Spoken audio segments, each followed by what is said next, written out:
Hey sword fans, here for another unboxing video. Well, not unboxing, they're already out of the box, but I'm here to show you the latest update coming to the Thierry the Sword Guy website. This is almost all one collection aside from a few things that I picked up from some of my regular suppliers, and they are pretty amazing. As you can guess from the title of this video, this will be largely Indo-Persian weapons, so I will be getting the non-Indo-Persian pieces out of the way as soon as possible. This collection is all going up for sale. One piece is already sold from this collection, but everything else is separate, new, coming now. And, well, without any further ado, let's get to the three non-Indian pieces. Firstly, this is a Gunto.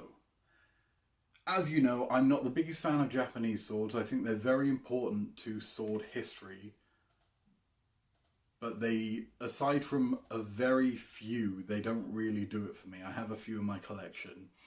And this one is coming out of my collection. It is a military Gunto, but it's interesting. So I like it. This is one of the rare, there we go, took the peg out so I didn't have to fiddle around. This is one of the rarer stainless steel or lesser stained steel Guntos produced mid to late World War II for use by the Navy, or in this case with the Army mountings. Hopefully that shows up. Yeah, there's a bit of, there you go. This is most likely naval or marine landing, but also mid to late war. These were being churned out. There weren't very many of them made, but they were given to whoever needed swords. They were quite high end at the time, as they could be carried in the jungles of Burma, and they wouldn't rust. You could drop these in a swamp and you're fine. A very important thing if you're fighting in a humid climate in potentially, well, what was the last war when swords were readily used by the Japanese. As you can see, it has a hamon line there that would be artificially added. This is a machined Japanese blade, and it has rather nice fittings. It's not too late war because they still bothered to gild it, which is quite nice. It has the standard army scabbard with leather cover, and I've removed the peg already from this. So here you can see that tang with two holes. It was most likely redone here when the blade was shortened or reshaped, because this potentially started out as a larger naval one. This, as you can see, is perfectly clean, which you don't really see with Japanese swords. You're meant to leave them nice and black and patinated. So that is a nice example of the stainless Japanese sword. That has been up for sale on my site before. I took it down because I wanted to keep it for a bit longer, but it's going up there at a reduced price. So if you want a Japanese sword, let me know. Second is a favourite of mine. As you all know, I love Mamaluks, and this is the Mamaluk that really started it. This was the first Mamaluk I ever bought. I bought it from a private collector in Kent about 5 years ago. I sold it to a regular customer, and he has sold it back to me. I am a massive fan of this sword. It is in near perfect shape. It is ivory, and it did get registered before I purchased this, as all ivory needs to be in the UK. This one was made by Moore and Hayes, and yeah, 39 St James Street, London, and it's just a perfect example of a Mamaluk sword with a pipe-back blade. As you can see, it still retains its mirror polish, which is actually a mirror. You can see there's a TV in front of me in the mirror of the blade, and I can see myself. Quite a good little thing.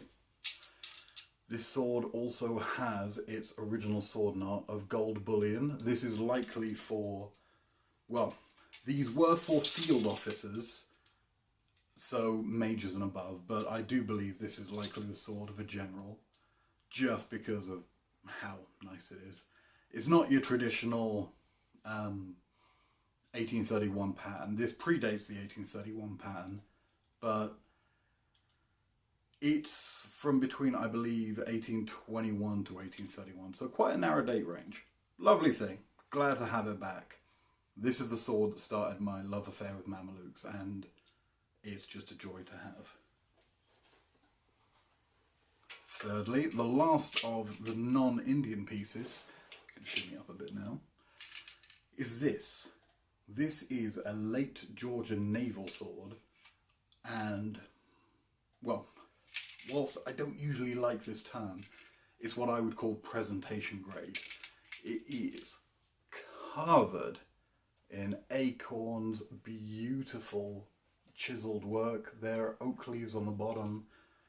Acorns are often a symbol of naval officers. It also has a massive acorn on the back, oak leaves on the guard, acorns on the langets, and oak leaves on the ferrule.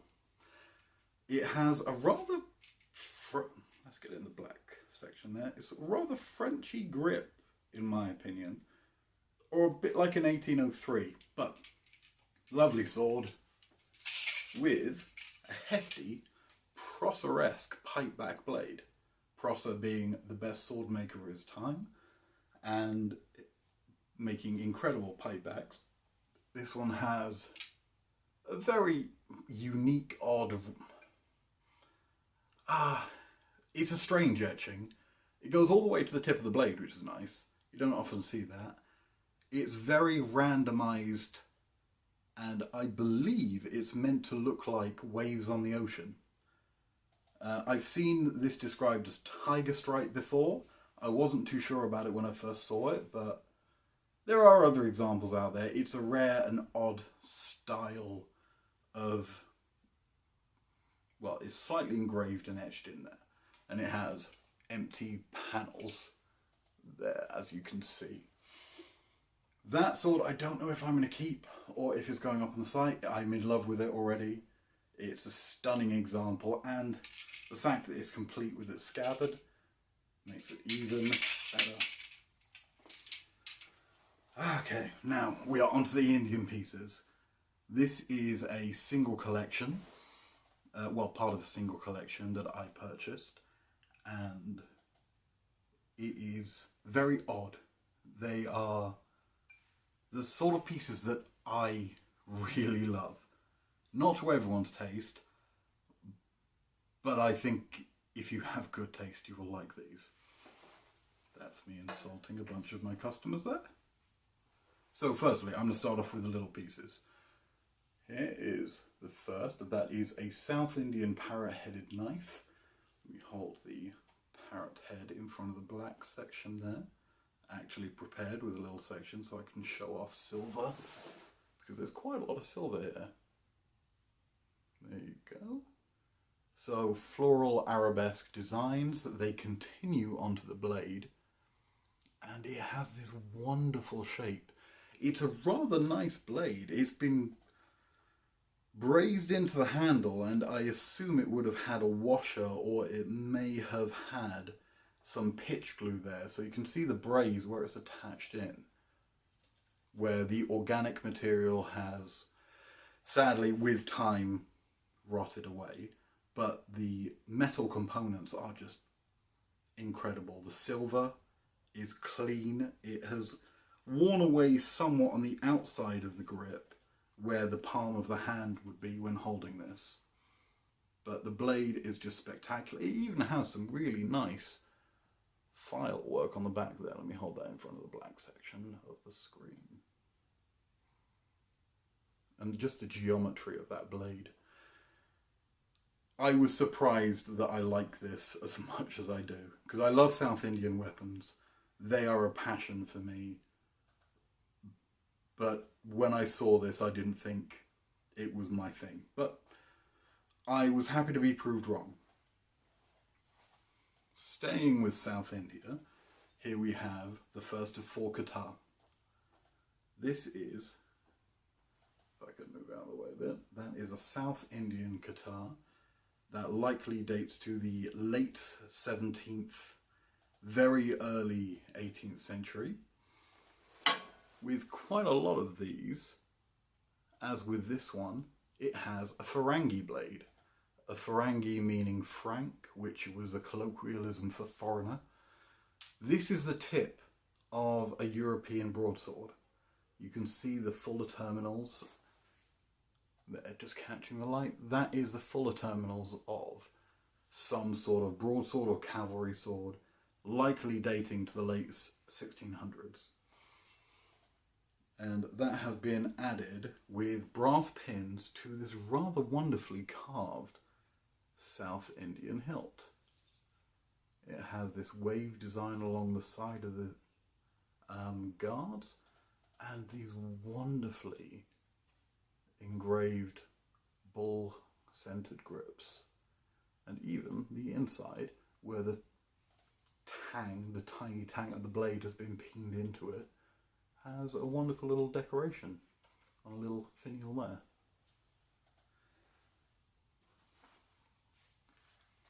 Moving on, we have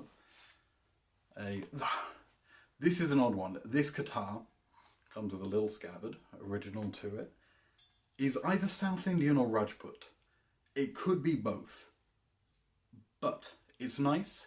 It almost fits my hand. As I've mentioned before, I wear an extra large British glove, so very hard to find Qatars to fit my hand, but for most people of average or slightly above average hand size, that would fit. It's quite nice. Well, what am I saying? It's very nice. This is a Wootz Qatar with a thickened armour-piercing tip. It's quite broad and short, not the longest one I'll be showing you today. As I mentioned, the blade is Wootz. The fullers are very deep and nicely carved, and it has these pierced sections along the side. I'll be showing you a sword with a guard very similar to that. It has these ball grips, which usually indicate an older piece, 1700s most likely. And yeah, it shows features of both South India and Rajput weapons. I was hoping not to drink, but time for hydration. And this potentially is an all Wootz Qatar. It may even have Wootz in the bars there. There is a slight pattern there, and I'm not sure if that's a very lucky section of wear, or this is a massive lump of Wootz, which would be nice.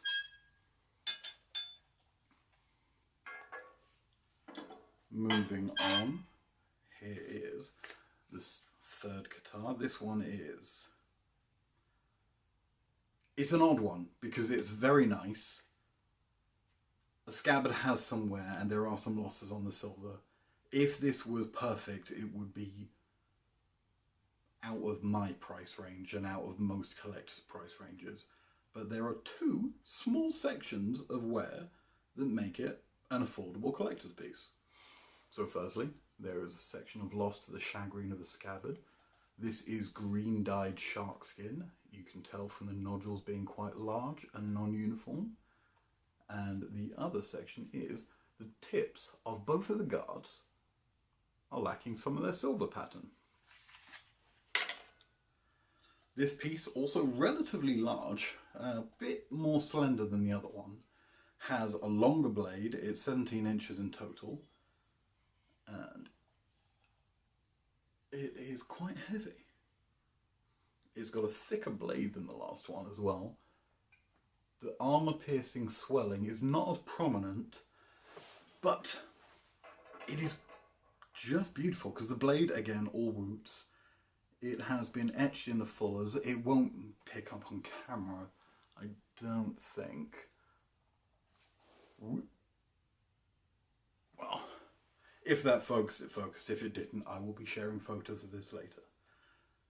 The main attraction to this though is this stunning floral silverwork. This one is 18th or 19th century, early 19th if it is, no later than 1820s. And it is just rather nice. I've had a few like this, and they are all very pleasing pieces. Qatar usually don't do it for me, but I'm very happy with the 4 I have here. So moving on. Oh, actually, quick note. This scabbard has, rather than silver wire, it is solid flat silver plate, and it has a silver tip there, which is just lovely. This is the last of the Qatar I have to show you, and this one, as well as being a stunning work of art, is the most expensive Qatar I have ever held or experienced in person. And I've had this for a few days now and I'm still in awe of it. It is quite large, still a bit tight on the hands. It has a slightly outward facing grip. This one is Deccani. This comes from the Deccani Empire of Central and South India, and it is old, beautiful, and in near mint condition. This one is almost definitely 17th century, mid to late. There are some earlier examples that look very similar to this, but they tend to have a bit more decoration. And what makes this special is, as well as being Deccani and having the very, very special double barred pierced grip there, and just being clean and wonderful and in near mint condition, every single section of this is made of woots. So not only is it made of the most desirable metal, it has a very clear high contrast pattern. That one should appear in the light. There, I think that's focused. And so it's high quality woots, and every single bit of it is made of it. I haven't etched all of it, but you can clearly see it in the grips just from a light rub with my thumb. The bars as well, the side bars, show the pattern rather nicely. There you go, there it focused. So the whole thing is made of this high quality, high contrast woots. It has the very strong armor piercing tip there. As you can see with the sun glinting off it, because I am for once filming in a room that has natural light, this still retains essentially a mirror polish. This is an unrestored example of something that is just stunning. It may have had a polish over its lifetime, but this has not been worn and then brought back to life. This has been cared for and loved and just taken care of wonderfully. Again, the scabbard is original, and it has a silver tip there and silver plate, again stitched in with gold, though I believe that is gold thread, not gold wire. Maybe a bit of bullion in there. Yeah, it's a silver plate pressed into this pattern, which is hard to do and hard to find. I asked a silversmith who has done some work for me in the past, and he said that replicating it today would be worth almost as much as this thing. So yeah, hard to find, perfect condition, and even if you don't like Qatar, you should be in awe of this. Finally, moving on, we are on the last section of this. We're on to the swords. What are we at? We are at 20 minutes. I think it's time for another hydration break. Oh, I really should do shorter videos, and I should possibly write a script. So, swords. Firstly, Here is the other piece that I mentioned earlier. It is, I believe, Rajput, but it also has, it shows certain aspects that could be South Indian. So, as you can see, it has a pierced grip. So it's all pierced and beaded along every section. And it has rather nice gold inlays. So the gold inlays are not really English, or they're not really words. I believe this blade is made in India, but it is marked Genoa. It is oddly marked. It is G-U-O, a square, N-O-A. So, and it has the North Italian eyelash mark. So I believe this blade was made in India, and it has foam markings that have been inlaid in gold. There is a chance that this is actually a Genoese blade from the 17th century, but I believe, just from looking at it, that it may have Wootz patterning, which makes that an impossibility. It is a wonderful sword. It's quite large because it has the buttons on the quillons. It's quite tight on the grip, but it does fit my grip, which is quite nice. What I absolutely love about these grips are those very sharp points here. They feel good in the hand, and they usually indicate age as well. This feels good in the hand. The points stick into the palm and between the ring and middle finger. It's a very sturdy grip. And this is a sword for, well, whoever owned this would have had money. It is in quite good condition for its age. The hilt has some wear, but I believe it would have been originally chemically blackened. So it is in its original state with some wear. The blade shows some inclusions there, just like that. That is a forging floor that has been polished out. And oh, there is another section of gold marking there. I believe that is another eyelash marking, and which indicates it to being Indian made, and as well as it most likely being Wootz. Oh, yep, patch of Wootz. Indian made blade with fake Italian markings, which is quite fun. I like those. Fake markings always make my day.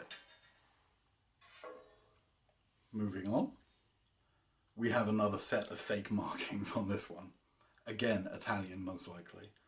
So this sword is North Indian with silver covering the hilt. And a large Wootz blade. This one has almost no distal taper until you reach this point of the blade. It is very heavy, very thick. And it is just a massive lump of Wootz. It wants to cut. It is very forward heavy and just generally quite nice. It has Sanskrit markings punched into the blade, which can likely be subscribed to it being in the Bikner arsenal. May not be, but most likely this is a Bikner piece. It has rather delicate Wootz patterns. I haven't etched this. Again, this is just a basic clean, and the Wootz has shown up. The interesting thing is that Auburn cross. That Auburn cross appears on swords and plug bayonets that came out of North Italy in the 17th century. So again, it is a faux marking, most likely added by an Indian smith to show that it's a quality blade, and being a massive lump of Wootz, yeah, this is better quality than what would have come out of the arsenals in northern Italy at the time, unless they were ridiculously high-end Italian swords. Oh, and fun point. this one has its rear Quion button removed. So on the front you can see that one has been covered in silver, and on the rear it has been removed, but also, focus, put that in front of the black, there, that has been covered in silver. So this has been removed and redecorated, which is fun, and also I believe it was for someone like me who has very big hands. So I don't believe that's damage, I believe this has been done on purpose, because now I can hold that. It has been removed and someone like me can wield this sword without that button digging into my wrist. Which, why would you get a whole new hilt when you can just modify it? Not something you often see, modified swords, but fun.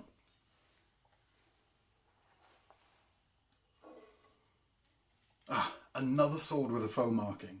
This is getting a bit silly now. I believe this is the last sword with a faux marking. So this blade is Indian, geometry, very Indian. It's not an imported piece. It has wonderful gold and silver foil decorations on the hilt. And the blade has a very delicate double fuller with an even curve ending just there. And in the fullers there are,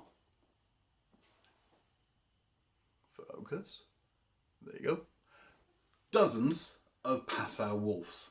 Usually the Passau Wolf would be left alone. There would be one in the middle of a blade from Passau, that is a German blade making city, and that was a guild or quality mark showing where it was from and what place made it. It's good advertising.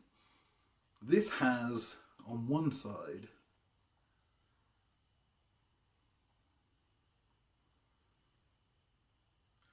this has 14 wolves on one side, and I'm assuming the same on the other side. So this is potentially 28 times as good as one that actually came from Germany, because it's got 28 markings on it. It has, I can't see any roots, but again, I haven't etched this yet. This piece is a little bit smaller in the grip. It feels more like a fencer's weapon. Its decorations are quite stunning, very detailed. They are blooming lotuses and flowering fruit, I believe. Blade still retains a bit of an edge as well. I'm being quite careful here. But yeah, that is quite a nice sword in very good condition, and it has wonderful markings which tell quite a story. The blade is most likely older than the hilt. This hilt is late 18th, early 19th century. The blade with these markings is most likely older because the Passau Wolf stopped being used in the 17th century. For the most part. Very rarely used later. Copied by a man called Samuel Harvey in Birmingham. But, yeah, older blade, slightly newer hilt, possibly an heirloom blade. Quite nice.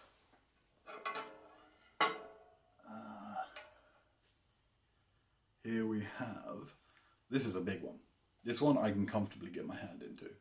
It is a Bickener piece. It has a Killage style blade, most likely Woots, but I haven't etched this. I think I can see a pattern. It has the, there you go, oh that's really come up nicely. That is the Sanskrit punch markings of the Bickener arsenal, or potentially another arsenal, but likely Bickener. It has a false edge that starts here to just under 2/3 of the way down the blade. It is heavy, it wants to move, it's slightly longer than average. It needs a bit of a clean, and it has even pitting where there has been rust on it, but that should come out should the client who buys this choose to. And again, it's slightly Woots. It has a relatively basic hilt. Again, similar sort of corrosion pattern. This one has been cleaned up a bit, hasn't been polished to a mirror, but yeah, this is a good example of a large, heavy, arsenal marked North Indian Tulwar. I'm running out of space next to me. We are down to our last 4. So here is one of a type that, let me lean back. This is odd doing this sitting down, but I think it's working. This is a type I love. This is a true Farangi. This has a steel hilt with the remains of silver decoration. I believe it has about 30% of its silver remaining. Few little sections of damage on the pommel, but generally a decent hilt. What's special about this sword is the blade, which is a European backsword blade. It's essentially a broadsword which only has one edge. It has a flat back up until about 3/4 of the way down the blade. This style is almost definitely English, Scottish, German, with 2 broad fullers, one terminating just before the back edge and the other one going nearly all the way to the end. And you often see Farangis with Indian blades. You very rarely see them with true Farangi blades. So it's a nice, good cut and thrust blade. You don't often see cut and thrust Indian swords. So it's just nice to see a true Farangi. And yeah, this one won't be breaking the bank either. Now, on to the last of and my favourite of the Tulwar. As you know, I love colonial history. I absolutely love the amalgamation of Western and Eastern fighting styles and how they fought against and with each other. This sword exemplifies all of that. Whilst it's not the most decorative or the most shiny, it doesn't have any gold. It's exactly what I would want. This is my cup of tea. This is a chemically blackened hilt with some silver stud work in there that needs to be cleaned out. The blade, I have just checked after just a little polish, is, again, it's a solid bar of woots. This is massive. It has no false edge. This is a flat-backed, broad, thick woots blade. And it is just stunning. It's heavy. It feels good in the hand. It doesn't want to break my wrist. This is a quality weapon by someone who would have used it, not something to wear on the hip for fashion. As a relatively standard North Indian hilt, what makes this special though is, if I can get that to focus. There you go. I'll also be adding pictures of this to my Instagram and Facebook pages. This sword is marked to the East India Company to 1797, making me believe that this is a sword of an East India Company native soldier, likely one of the native cavalrymen that joined the EIC. It may be a trophy of war, but they didn't tend to last as well as this. They were stuck on boards in pubs and country homes, and they rust. This is a loved item made of quality materials that has been marked rather nicely. It looks like it has British depot markings on. And yeah, it's the sword of someone who's quite proud of their service, I would say. I wanted to keep this sword. I may keep this for a little while. But I can't keep this from you. This will be going up for sale at some point. It is a stunning woot saber with Anglo-Indian history. Second to last is this. This is something I am very excited about. so excited. I'm going to lean in close because it's quite a small sword as well. This is a partly restored, well, it's restored because it has a relatively new grip. Yeah, that's a relatively new grip holding that taut. This is a Hindu sword from the 16th century. You see these used or carried all the way up to the 19th century as temple swords. Let me put it on the black background. You can see that guard. So this is likely 16th century. Some are older, some are early 17th. And it has this spatulated blade. Not many of these medieval Indian swords survived, and it is a treat to be able to hold one. You will find examples of this in Elgood and Rawson. There aren't many around, most are in museums. This one will be up for sale, and yeah, I hope it goes to someone who will love it as much as I am loving it right now. So a bit of a close-up. It's not often I get to show an actual medieval sword here.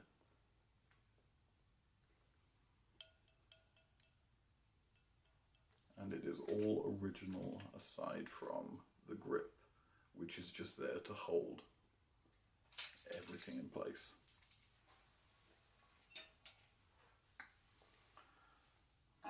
Lastly, a stunning piece.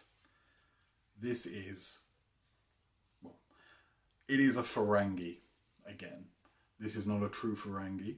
This is, I will have to lean back because this sword is huge.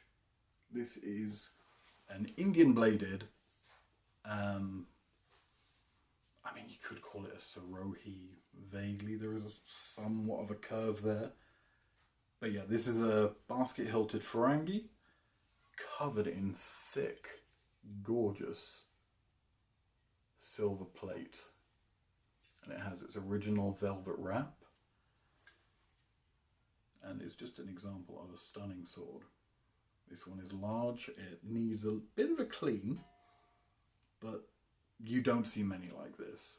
The one in my personal collection is not as nice as this. I'm vaguely tempted to keep this one, but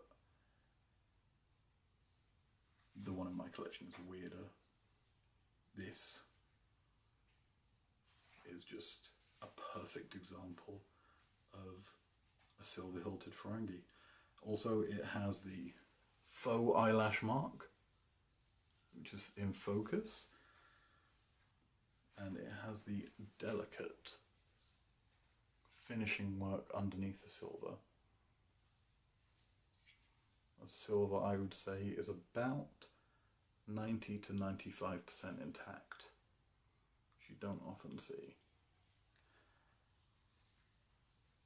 Just taking a moment to enjoy this.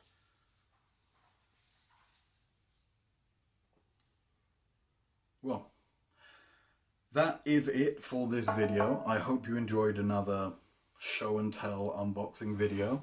These will all be coming to my site very soon. If you want, you can message me about any of them beforehand. Most are going to be within the 500 to 1200 pound range. I do have some more entry-level pieces on my site already.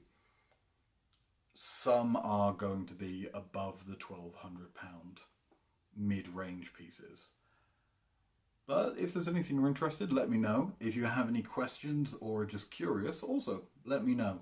I will be adding pictures to my Instagram and Facebook pages, along with some details. I will also be writing an article on one or two of these pieces, specifically one on faux markings used in India. Well, I hope you enjoyed that. Until next time, take it easy, sword fans.